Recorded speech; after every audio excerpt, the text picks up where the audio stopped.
Pues el Porrat de Sant Antoni es celebra així, no? Estem davant de l'ermita de Sant Antoni, així era l'antic raval que n'hi havia fora de les muralles del municipi i així estava el carrer dels Mores i el carrer dels Àngels.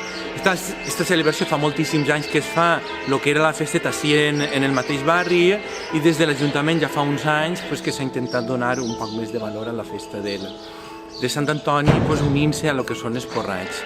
Des de l'any 2008 està declarat Vic per la Generalitat, Vic bé d'interès turístic per la Generalitat Valenciana i el que hem intentat englobar és un poc les tradicions que sempre se celebraven. No? Tenim el mercat medieval, tenim la foguera que esta nit es cremarà així i vam pensar fa 4 anys incloure-ho amb el que són els correfocs, perquè al final la festa valenciana sempre ha de tindre, a part de música, ha de tindre també pólvora, no? I en aquest cas la pólvora la porta el correfoc. No?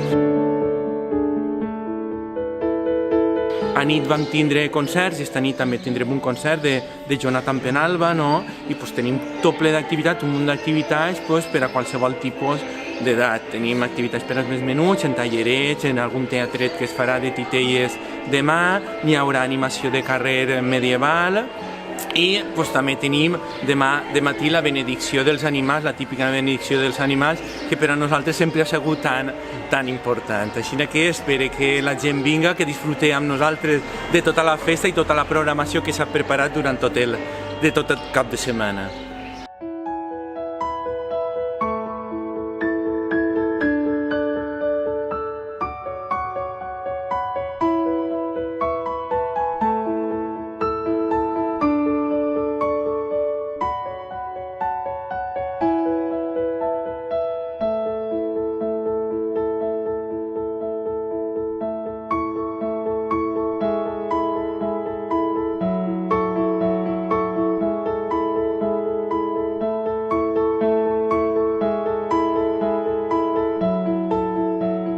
Estem així en la placeta de Sant Antoni per tal d'inaugurar el porrat del 2019, que es diu el porrat dels nostres orígens, perquè és com una tornada a les nostres tradicions.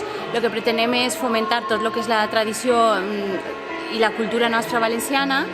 I ara en un no res, a les 11 hi serà una cercavila, aniran dolçainers, aniran cabuts.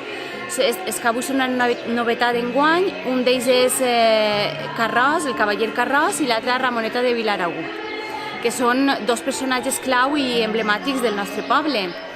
A més d'això, van acompanyats també per la Fontina, van acompanyats per dolçainers, per un saltimbanqui i per un músic que toca música d'ambient medieval també. A banda d'això tenim atraccions, tenim actuacions, tenim un mercat ple de sorpreses, tenim una persona que treballa al cristal com antigament.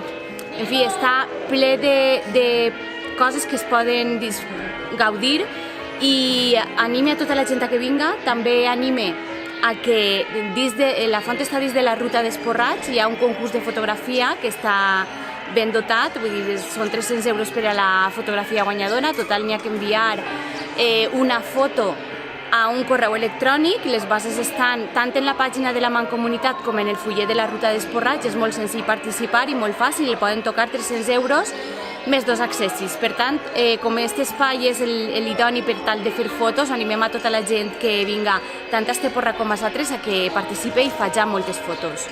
I moltes gràcies a tots.